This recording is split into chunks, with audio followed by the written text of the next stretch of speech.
दुनिया को बदलना है तो पहले खुद से बदलो। दुनिया अपने आप बदल जाएगी। तुम्हारी सोच बदली तो तुम्हारे भाव और प्रतिक्रियाएं भी बदल जाएंगी। नमस्ते और आप सभी को मेरा प्रणाम।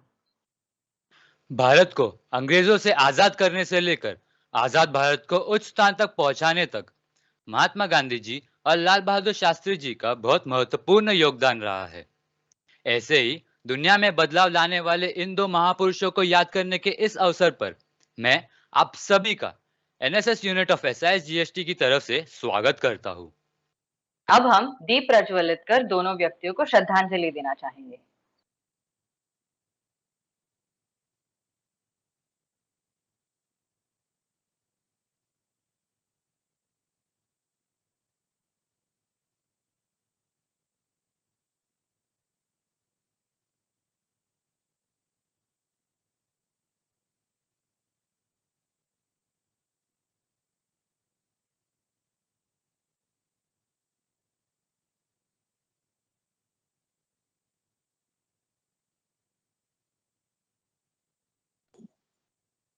जैसे दीप अंधकार को मिटाकर उजाला कर देता है, वैसे ही इन दो महान व्यक्तियों ने हमारे देश को अंधकार से उठकर उजाले की ओर चलना सिखाया है। इसलिए आज हम इन दो महान व्यक्तियों के स्मरण में ये कार्यक्रम प्रस्तुत करते हैं। देशभक्ति सिर्फ झंडा लहराने में नहीं, बल्कि इस प्रयास में भी है कि देश सही हो और मजबूत भी। इस विचार से आगे बढ़कर हमें हमारे मन में ये याद रखना चाहिए कि हमारे देश को मजबूत रखने के लिए एकता सबसे महत्वपूर्ण है। महात्मा गांधी जी और लाल बहादुर शास्त्री जी इन्होंने ये करके दिखाया था। तो आज हम इन दो महान व्यक्तियों का जन्मदिन मना रहे हैं। हम सभी को देशभक्तिपूर्ण तो होना ही चाहिए, मगर उसी के साथ हमें इस बात का एहसास भी होना चाहिए कि इन दो महान व्यक्तियों ने हमारे देश के लिए क्या कुछ नहीं किया। इसलिए आज हम एसआईएस जीएसटी का एनएसएस यूनिट न सिर्फ इन दो महान व्यक्तियों का जन्मदिन मना रहे हैं, बल्कि सभी को ये एहसास भी दिलाना चाहते हैं कि इन दो महान व्यक्तियों ने हमारे देश के लिए कितना बड़ा योगदान दिया है। इसी विचार के साथ अब हम ये कार्यक्रम आगे बढ़ाते हैं। शास्त्री जी अपने बचपन से ही देश के लिए कुछ करना चाहते थे, तो आइए अब हम एनएसएस के वॉलंटियर से इसके बारे में आगे की जानकारी प्राप्त करते हैं।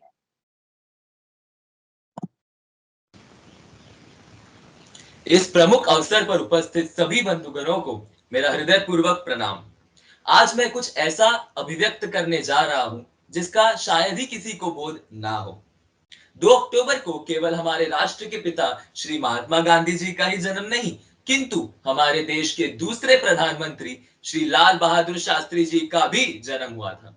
इनका जन्म मुगल सराय के एक सामान्य परिवार में हुआ, लेकिन इनकी विचारधारा बिल्कुल ही विशेष थी। बड़े होने के साथ ही अंग्रेजों से आजादी के लिए अपने देश को संघर्ष करते हुए देखकर उस संघर्ष में वे अधिक रुचि रखने लगे। जब वो केवल 16 वर्ष के थे, उन्होंने महात्मा गांधी जी के एक आह्वान पर अपनी पढ़ाई छोड़ देने का निर्णय कर लिया। उनके इस निर्णय से उनके परिवार वाले और उनके मित्र काफी नाराज थे और उन्होंने पूरी कोशिश भी की शास्त्री जी को रोकने की, लेकिन वे सभी असफल रहे, क्योंकि सभी को यह पता था कि एक बार मन बना लेने के बाद शास्त्री जी पीछे नहीं हटने वाले थे। क्योंकि बाहर से वे भले ही विनम्र लगे, अंदर से वे चट्टान की तरह दृढ़ थे। इनके बचपन के कई रोमांचक किस्सों में से एक मैं आप सभी के सामने प्रस्तुत करना चाहता हूं। आशा यही होगी कि हम सभी कोई ना कोई सीख जरूर प्राप्त करें। तो बात उस समय की है जब शास्त्री जी विद्यालय में थे और उनका नाम लाल बहादुर श्रीवास्तव था। जी, वे श्रीवास्तव इस उपनाम से काफी नाखुश थे और एक दिन उन्होंने यह निश्चय कर लिया कि वे श्रीवास्तव इस उपनाम को अपने नाम से हटा देंगे। अगले ही दिन ये निवेदन लेकर अपने घर के एक सदस्य के साथ वे हेडमास्टर के पास पहुंचे। निवेदन को सुनते ही हेडमास्टर ने उनसे पूछा, बेटा क्या हुआ तुम्हें, तुम ऐसा क्यों चाहते हो? शीघ्र ही बिना कोई हिचकिचाहट के शास्त्री जी ने उनसे कहा कि इंसान की पहचान उसके कर्म और नाम से होनी चाहिए, उसके उपनाम से नहीं। छोटे से इस बालक की इन कुछ शब्दों को सुनकर हेडमास्टर जी काफी प्रभावित हो उठे और उसी क्षण शास्त्री जी के विचारों का सम्मान करते हुए उन्होंने अपने खुद का नाम जो वसंत लाल वर्मा था उसमें से वर्मा यह उपनाम हटा दिया। अभी आप सब ये सोचते होंगे कि शास्त्री जी को शास्त्री जी क्यों पुकारते हैं। तो 1925 में वाराणसी के एक विद्यापीठ से उन्हें शास्त्री यह उपाधि प्राप्त हुई थी और उसी समय उन्होंने यह निश्चय कर लिया कि वे शास्त्री इस उपाधि को अपने नाम के साथ जोड़ देंगे। इस सब से यह निष्कर्ष किया जा सकता है कि आज भी शायद हमारा देश जिस समस्या से जूझ रहा है, जातिवाद, भेदभाव, शास्त्री जी बचपन से ही उसके खिलाफ थे और अपना खुद का उपनाम हटवाकर वे उसकी ओर पहले से ही एक कदम बढ़ा चुके थे। आगे चलकर वे हमारे देश के दूसरे प्रधानमंत्री बने और भले ही 5 फुट के क्यों ना हो, उनके सिद्धांतों और आदर्शों की कोई सीमा नहीं। बस अफसोस इसी बात का है कि हर साल इतिहास के पन्नों पर भारत के आजादी की लड़ाई जरूर छपी हुई है, लेकिन आजादी प्राप्त होने के बाद भारत फिर कैसे खिल उठा और उसके पीछे सबसे बड़ा योगदान हमारे शास्त्री जी का था, ये कहीं नहीं लिखा हुआ है। तो मेरी आप सबसे यही एक निवेदन है कि हर साल 2 अक्टूबर को एक राष्ट्रीय अवकाश न समझकर शास्त्री जैसे कई महान नेताओं के जिंदगियों से प्रेरित होकर अपनी जिंदगी सरल बनाए और सभी को यह दिखला दे कि शास्त्री जी जैसा और कोई भी है।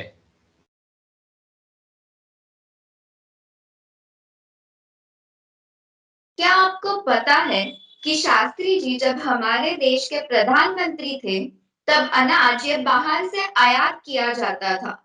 हम उत्तर अमेरिका पर हमारे अनाज के लिए अवलंबित थे, मगर पाकिस्तान और भारत का युद्ध होने के बाद भारत ने अनेक कठिनाइयों का सामना किया। इसीलिए शास्त्री जी ने सारे देशवासियों से विनती की कि वह एक दिन उपवास करें। इस तरह शास्त्री जी ने हमें जय जवान जय किसान ये नारा दिया।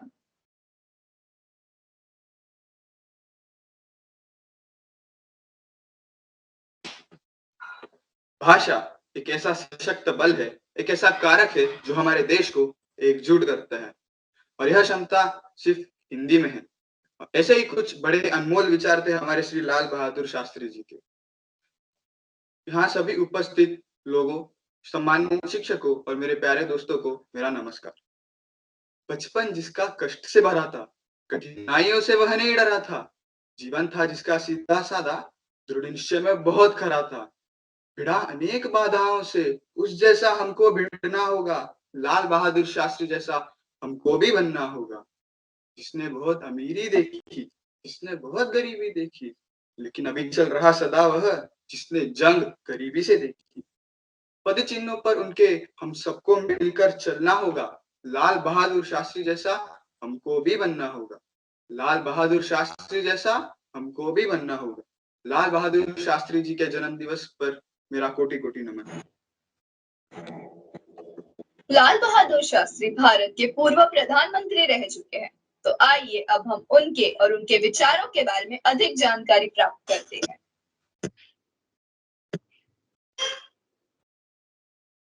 Jai Jawan, Jai Kisan.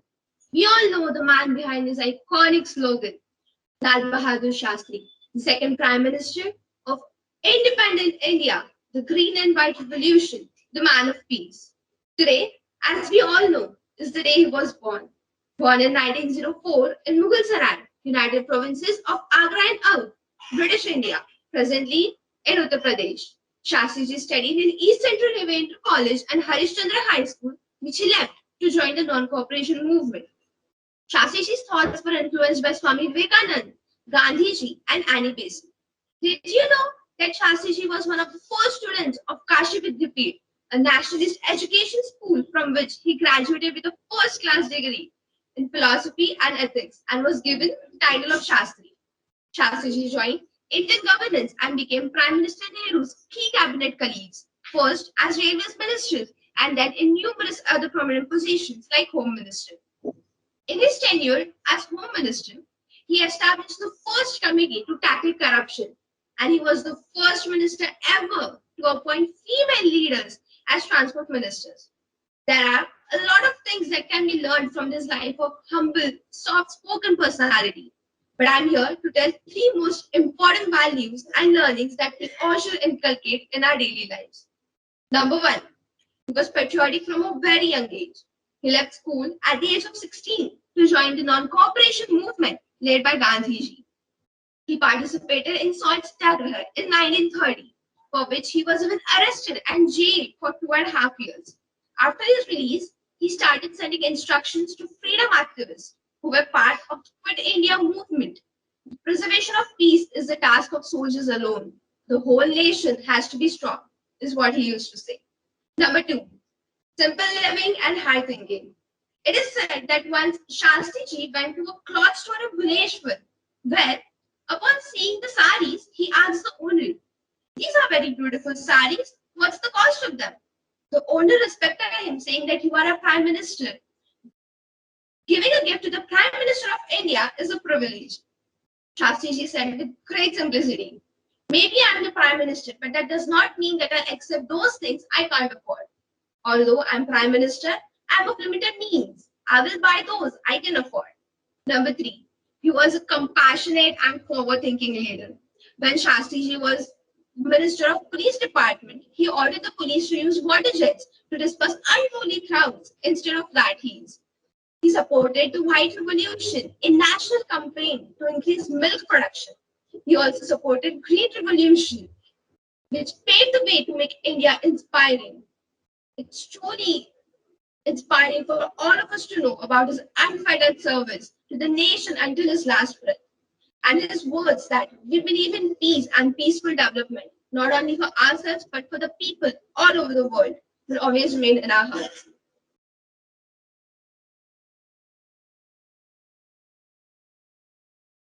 इस दिन का जश्न मनाते हुए अब हम आगे आपके सामने एक गीत प्रस्तुत करना चाहेंगे।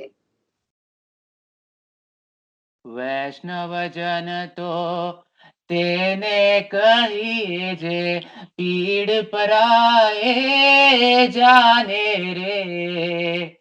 वैष्णव जन तो तेने कही जे पीड़ पराए जाने रे।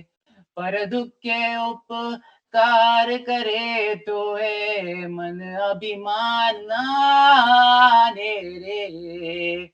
वैष्णव जन तो तेने कही जे पीड़ पराए जाने रे।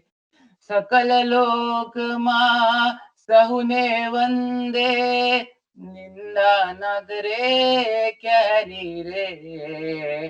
वाच काच मन निश्चल राखे धन धन जननी तेनी रे। वैष्णव जन तो तेने कही जे पीड़ पराई जाने रे। वैष्णव जन तो तेने कही जे पीड़ पराई जाने रे। वैष्णव जन तो तेने कही जे पीड़ पराई जाने रे। पर दुखे उपकार करे तोय मन अभिमान नानी रे। वैष्णव जन तो तेने कही जे पीड़ पराई जाने रे। समदृष्टि ने तृष्णा त्यागी पर स्त्री जेने मात रे। जिह्वा थकी असत्य न बोले पर धर नव झाली हात रे। वैष्णव जन तो तेने कही जे पीड़ पराई जाने रे। वैष्णव जन तो तेने कही जे पीड़ पराई जाने रे। भावनाओं और देशभक्ति से भरे इस मधुर गीत के बाद हम भारत के राष्ट्रपिता श्री महात्मा गांधी जी की जीवन यात्रा की ओर आगे बढ़ते हैं। जैसा कि गांधी जी ने ठीक ही कहा था कि खुद वो बदलाव बनिए जो आप दुनिया में देखना चाहते हो। इसलिए आज का दिन एक नए संकल्प के साथ शुरुआत करने का एक शुभ दिन है जो आप में एक अच्छा बदलाव लाएगा और साथ ही यह समाज के विकास के लिए भी फायदेमंद होगा। नए साल में इसे फैंसी शब्द के रूप में इस्तेमाल करने के बजाय आप में कुछ सकारात्मक बदलाव लाए। इसलिए अब हम गांधी जी के जीवन के महत्वपूर्ण पहलू के बारे में बात करेंगे। You must be the change you wish to see in the world. In a gentle way, you can shape the world. These are the golden lines said by a man who was a lawyer, none other than our beloved Bapu. Mohandas Karamchand Gandhi, also known as Mahatma Gandhi, was an Indian lawyer, anti-colonial nationalist who employed non-violent methods to lead the successful campaign for India's independence. He inspired movements for civil rights and freedom across the world. Gandhiji was born in Porbandar on October 2nd, 1869.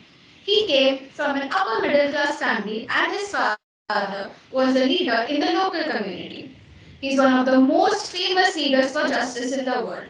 His principles and firm belief in non-violence have been followed by many leaders. For example, Nelson Mandela. Gandhiji's parents wanted him to become a barrister.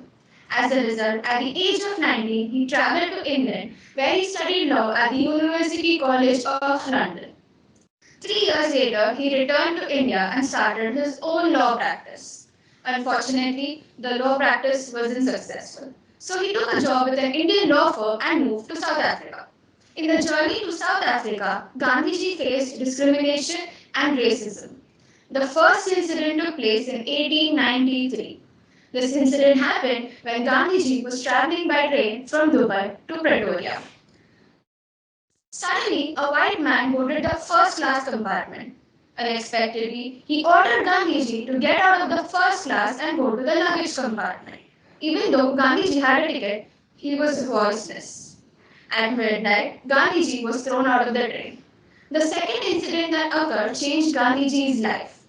One evening in 1904, Gandhiji was traveling from Johannesburg to Durban. On the journey, an English friend, John Ruskin, gifted him a book, And This Lost. The book transformed Gandhiji and he became well aware of the acts and rights of Indians in South Africa. September 11th, Gandhiji opposed the law. This was the first non-violent struggle that he carried out. Later, he went to jail for initiating this effort and he succeeded with that request. This is how a man named Gandhi transformed into Mahatma Gandhi. Even after many years of his demise, he believed the best way to find yourself is to lose yourself in the service of others. किसने कहा आग से कि हम आंधी के साथ? किसने कहा आग से कि हम आंधी के साथ हैं? आज भी हम हमारे बापू के साथ। सभी को मेरा सादर प्रणाम। मैं आज हमारे प्रिय बापू के विषय पर एक कविता सुनाना चाहूंगा। तो चलिए आरंभ करते हैं। यह गांधी की बात करे, वह गांधी की बात करे, मैं गांधी की बात करूं, तुम गांधी की बात करो, बस गांधी की बात करे, बस गांधी की बात, क्यों ना अब गांधी को आत्मसात करो। नोट पर गांधी छपे तो पल में जेब की जेल में कैद हुए और मन की जेब से फिसल गई क्योंकि उसमें लालच के छेद। करुणा गांधी, क्षमा गांधी, चलो गांधी की लाठी को थामे और नफरत की मात करें। बातें सभी करते हैं, बातें सभी करते हैं, चलो गांधी को आत्मसात करें। क्या खादी की दुकान है गांधी या चलन का सामान है गांधी? खादी के बहाने धागा धागा बुनता चला जो, तकता चला जो, देश का आत्मसम्मान है गांधी। जो बदलाव हमें देखना है जग में, चलो वो बदलाव खुद में करें। बातें सभी करते हैं, बातें सभी करते हैं, चलो गांधी को आत्मसात करें। हमें गांधी की जरूरत, गांधी को हमारी नहीं जरूरत। जन जन को गांधी बनना होगा, विश्व की ऐसी सूरत। मुश्किल है पर चलो खुद से ही शुरुआत करें। बातें सभी करते हैं, बातें सभी करते हैं, चलो हम गांधी को आत्मसात करें, चलो हम गांधी को आत्मसात करें। अब आगे बढ़ते हुए हम आपको उस कड़ी मेहनत के बारे में बताएंगे जो गांधी जी ने पूरे भारत में अलग अलग विरोध प्रदर्शन के दौरान किए थे। दे दी हमें आजादी, बिना खड़क बिना ढाल, साबरमती ते संग तूने कर दिया कमाल।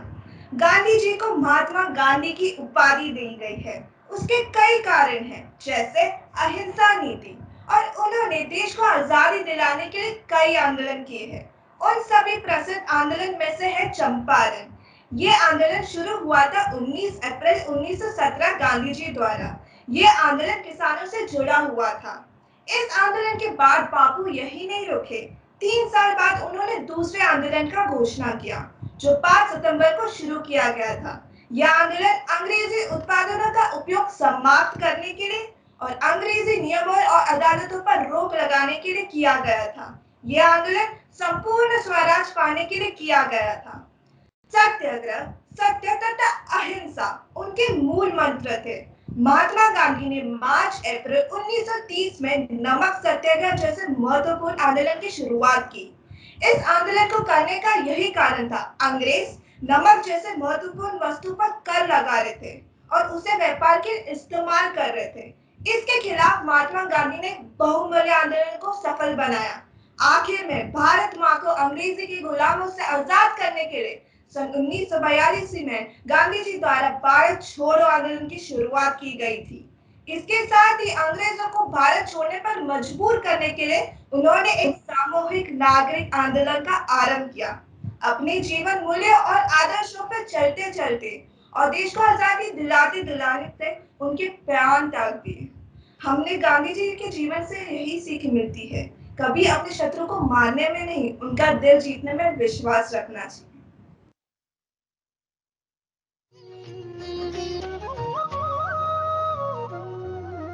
रघुपति राघव राजा राम, पतित पावन सीताराम।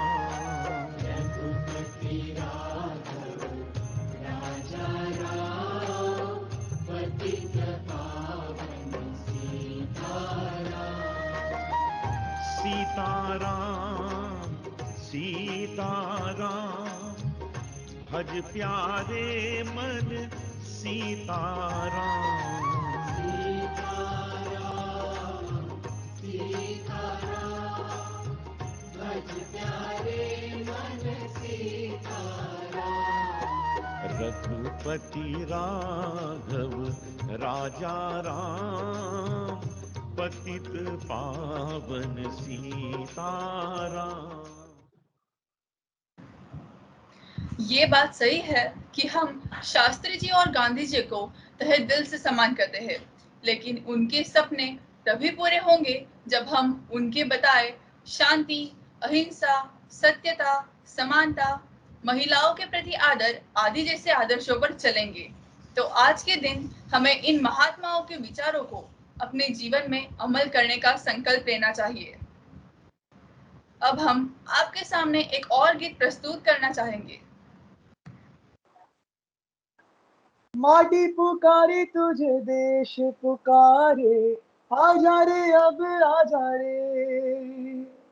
भूले हम राहें, हमें राह दिखा दे, आजा रे राह दिखा दे।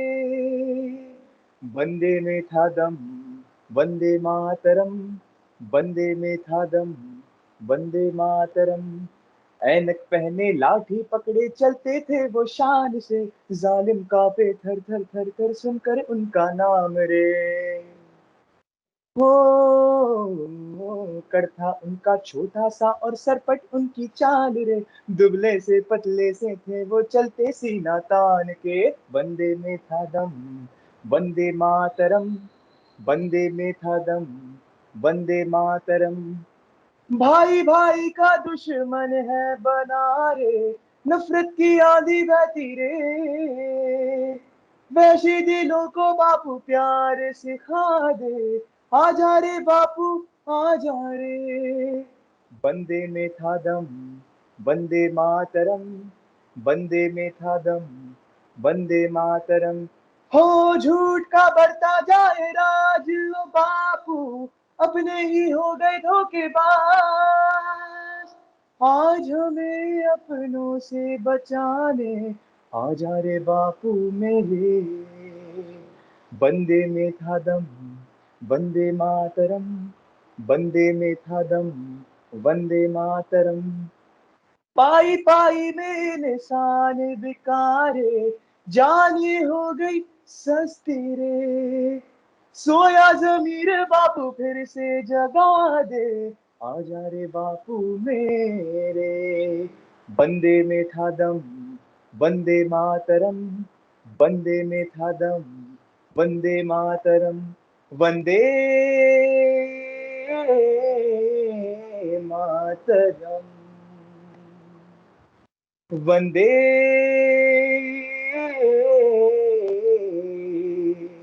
मातरम।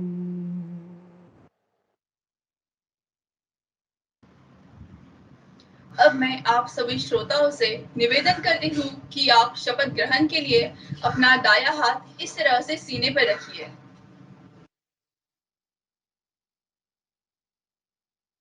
स्वच्छ भारत, एक कदम स्वच्छता की ओर। स्वच्छता शपथ।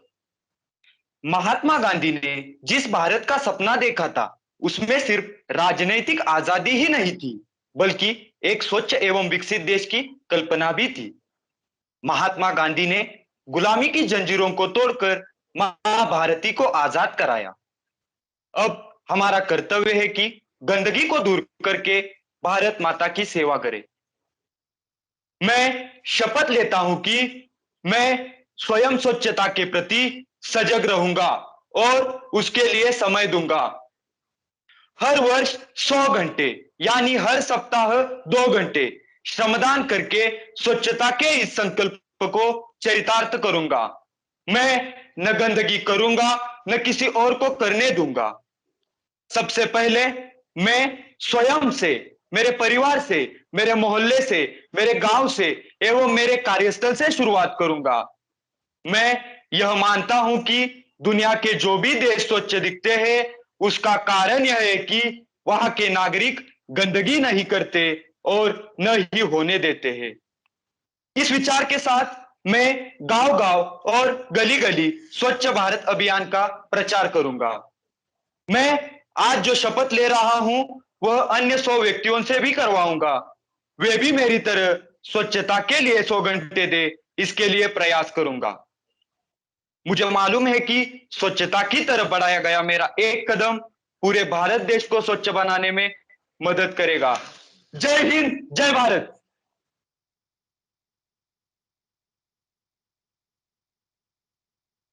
अब मैं आप सभी श्रोताओं से वंदे मातरम के लिए खड़े रहने की नम्र विनती करता हूँ।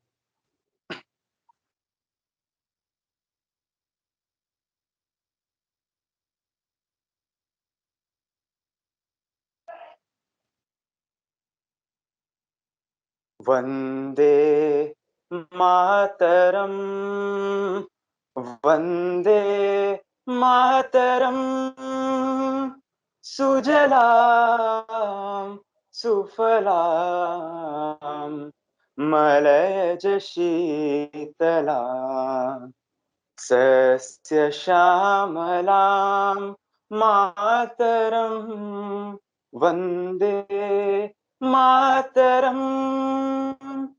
शुभ्रज्योत्स्ना पुलकितयामिनीं पुल्लकुसुमिता द्रुमदलशोभिनीं सुहासिनीं सुमधुरभाषिणीं सुखदां वरदां मातरं, वन्दे मातरं, वन्दे मातरं।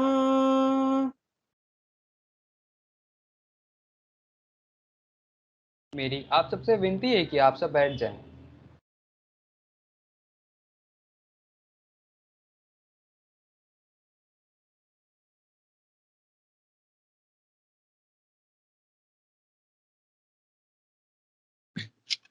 हमने आज देखा कि गांधी जी और शास्त्री जी के जीवन काल की ओर अगर ध्यान दिया जाए तो हम काफी कुछ सीख सकते हैं और इन्हें हम अपने जीवन में आत्मसात कर सकते हैं। Thank you very much everyone for joining. So we will end. Remember these values which were taught to us and informed to us today, and let's continue a bright future for our country. Thank you everyone for joining this program.